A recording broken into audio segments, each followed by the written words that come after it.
Hello everyone, welcome to basics of learning. आज की इस वीडियो में पुलिस थानों में मानवाधिकार संरक्षण के संबंध में हम समझेंगे। हमारे कई प्रकार के अधिकार होते हैं, उनमें से मानवाधिकार भी एक प्रकार के अधिकार होते हैं। हम जहाँ भी कहीं जाते हैं हमारे अधिकार हमारे साथ जाते हैं, तो उसी तरीके से विभिन्न कानूनों द्वारा उनका संरक्षण प्राप्त होता है, जैसे कि पुलिस रेगुलेशन एक्ट द्वारा, ऑनरेबल सुप्रीम कोर्ट्स की गाइडलाइन द्वारा, और सीआरपीसी द्वारा, जिसको हम बोलते हैं क्रिमिनल प्रोसीजर कोड, और कॉन्स्टिट्यूशन ऑफ इंडिया, जो कि हमारा supreme law of the land है। तो पहले हम स्टार्ट करते हैं फर्स्ट। अगर जो भी व्यक्ति पीड़ित है और वो अपनी रिपोर्ट दर्ज कराने के लिए थाना जाता है, तो उसकी रिपोर्ट लिखना ज़रूरी होता है, जिस भी समुचित धाराओं के अंतर्गत उसका अपराध बनता है। ये पहला। और उसकी जो भी सूचना है उसको दर्ज करके उसको एक प्रतिलिपि उसको प्राप्त कराएं, उसके साइन कराकर। सेकंड, अब हम सेकंड में डिस्कस करेंगे कि थाने पर जो भी व्यक्ति लाया जाता है उसके साथ मारपीट या फिर अमानवीय व्यवहार नहीं किया जाएगा। ये ऑनरेबल सुप्रीम कोर्ट के ऑर्डर्स हैं। थर्ड, यदि किसी व्यक्ति को थाने पर साक्ष्य हेतु बुलाया जाता है तो उचित यात्रा का व्यय भी दिया जाएगा। ये सेक्शन 160 सीआरपीसी का प्रोविज़न है। फोर्थ, गिरफ्तार किए गए व्यक्ति को गिरफ्तारी का कारण बताया जाएगा तथा अपनी रुचि की अनुसार या जो भी उसका जैसा भी उसका ओपिनियन होगा और कोई भी लीगल कंसल्टेंसी वो कर सकता है, और प्रतिरक्षा के अधिकार से वंचित नहीं रखा जाएगा। ये सेक्शन 50 सीआरपीसी के लिए में प्रोविजंस के लिए दिया हुआ है। नेक्स्ट है कि गिरफ्तार व्यक्ति को 24 घंटे के अंदर सक्षम न्यायालय में पेश किया जाएगा। ये सेक्शन 167 सीआरपीसी में इसके लिए प्रोविज़न है। फिर है कि नेक्स्ट, गिरफ्तार व्यक्ति को जब थाने पर निरुद्ध किया जाएगा तो उसे नियमानुसार भोजन आदि की सुविधा उपलब्ध कराई जाएगी। ये पुलिस रेगुलेशन एक्ट का प्रोविज़न है। सेवंथ, निरुद्ध किए गए व्यक्ति को या फिर विचाराधीन बंदी को न्यायालय में पेश करते समय, कारागार ले जाते समय अथवा एक कारागार से दूसरे कारागार मतलब होता है जेल में स्थानांतरण पर ले जाते समय हथकड़ी नहीं लगाई जाएगी जब तक कि संबंधित न्यायालय में हथकड़ी लगाए जाने की अनुमति प्राप्त नहीं कर ली जाए। क्योंकि हैंडकफिंग करना, जो हाथ में हथकड़ी बांधी जाती है, वो हमारे article 21 right to life and personal liberty, जिसमें कि right to life with dignity है, मान सम्मान से रहने का सभी को अधिकार है उसके, क्योंकि ये ऑनरेबल सुप्रीम कोर्ट के ऑर्डर्स हैं। नेक्स्ट, पुलिस रिमांड में लिए गए व्यक्ति को प्रत्येक 48 घंटे में चिकित्सा परीक्षण किया जाना जरूरी है। ये ऑनरेबल सुप्रीम कोर्ट के ऑर्डर्स हैं। नेक्स्ट, गिरफ्तार किए गए व्यक्ति को यदि गिरफ्तारी के दौरान हल्की या गहरी चोटें आती हैं तो ऐसे व्यक्ति का चिकित्सा परीक्षण कराया जाएगा और परीक्षण मीमो तैयार की जाएगी, जिस पर अभियुक्त तथा पुलिसकर्मी के हस्ताक्षर होंगे।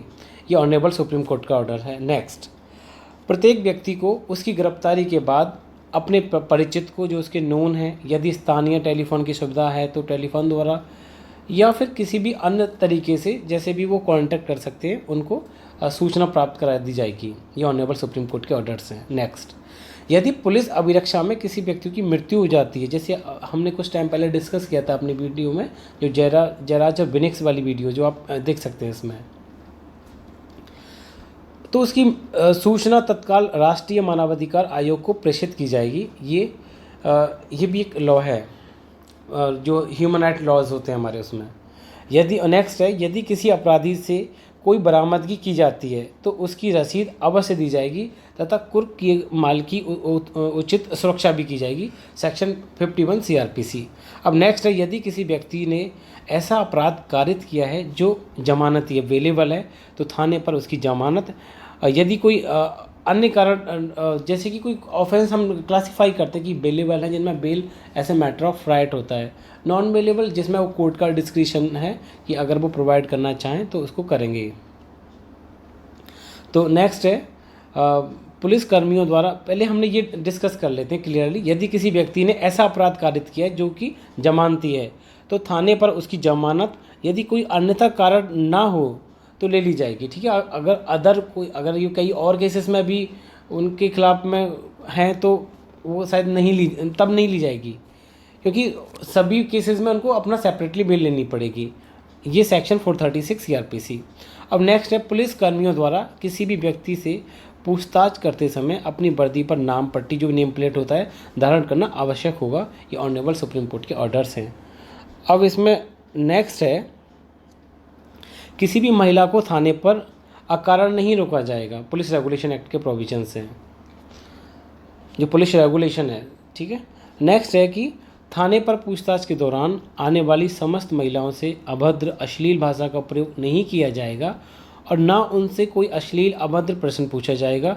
विशेष रूप से बलात्कार की शिकार महिला के साथ जो पहले से मानसिक एवं शारीरिक वेदना से पीड़ित होती है, उसके साथ उच्च कोटि की संवेदनशीलता का परिचय दिया जाएगा और जहाँ तक संभव हो उसकी रिपोर्ट महिला पुलिस द्वारा लिखी जाएगी और ऐसा संभव ना हो तो कम से कम महिला आरक्षी की उपस्थिति अवश्य सुनिश्चित की जाएगी ऑनरेबल सुप्रीम कोर्ट के ऑर्डर्स के अकॉर्डिंग।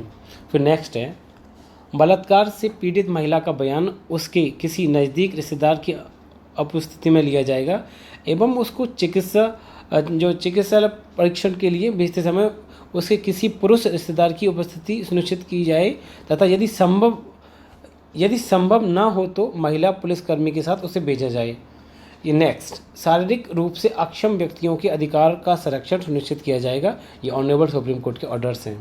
नेक्स्ट, श्रमिकों की समस्याओं में विशेषकर उनकी महिलाओं की जैसे कि कोई भी श्रमिक लेबर्स होते हैं, उनकी जो भी समस्याएं हैं विशेषकर उनकी महिलाओं को संवेदनशीलता के साथ सुना जाएगा एवं उनका निराकरण किया जाएगा। जैसे कि हमारा जो कॉन्स्टिट्यूशन में भाग 3 है फंडामेंटल राइट्स, जिसमें एक अधिकार जब हम पढ़ेंगे article 15, no person shall be discriminated on any ground race, religion, caste, sex और बर्थ ऑफ प्लेस। तो यही आधार है कि हम इस तरीके के जो सुप्रीम कोर्ट डायरेक्शंस देते हैं या फिर लॉ इनेक्ट किए जाते हैं जो उनका प्रोटेक्शन करते हैं। फिर नेक्स्ट है, बच्चों के साथ अन्य अभियुक्तों की भांति आचरण ना किया जाए व उन्हें अन्य अभियुक्तों के साथ हवालात में बंद ना किया जाए। बच्चों के बच्चों के लिए और महिलाओं के लिए स्पेशल प्रोविजन जो दिए जाते हैं, ठीक है, उनको हथकड़ी नहीं लगाई जाए। जब ज़्यादा ज़रूरी, जब एप्रीहेंशन है कि दे में प्रूव डेंजरस या फिर भाग सकते हैं, उस कंडीशन में तब लगाई जा सकती है। फिर नेक्स्ट है, महिलाओं को सूर्यास्त से एक सनसेट और सनराइज़, ये जो 2 कंडीशन दी हुई हैं कि महिलाओं की सूर्यास्त से और सूर्योदय के मध्य थाने पर ना लाया जाए, उन्हें यथासंभव दिन के समय ही बंदी बनाया जाए। अब नेक्स्ट है, अनुसूचित जाति शेड्यूल कास्ट और अनुसूचित जनजाति शेड्यूल ट्राइब्स के सदस्यों, अल्पसंख्यक समुदाय के सदस्यों पर होने वाले उत्पीड़न की घटनाओं के निस्तारण में विशेष संवेदनशीलता प्रदर्शित की जाए। अब नेक्स्ट है, समाज में प्रेम, सौहार्द एवं एक सोशल हार्मनी के लिए कायम करने का हर संभव प्रयास किया जाए। नेक्स्ट, छात्र व व्यापारी वर्ग की समस्याओं को विशेष विवेकपूर्ण ढंग से सुलझाया जाए। और नेक्स्ट है कि राष्ट्र की एकता, अखंडता व संप्रभुता को बनाए रखने के लिए विशेष ध्यान दिया जाए। ये कई प्रकार के डायरेक्शंस हैं जो कि एक जस्ट सोशल ऑर्डर क्रिएट करते हैं। तो आप ये सब आपके लिए ज़रूरी हैं, आपको ये सब जानना चाहिए और इसको फॉरवर्ड करें और लोगों को इसके बारे में बताएं। Thank you.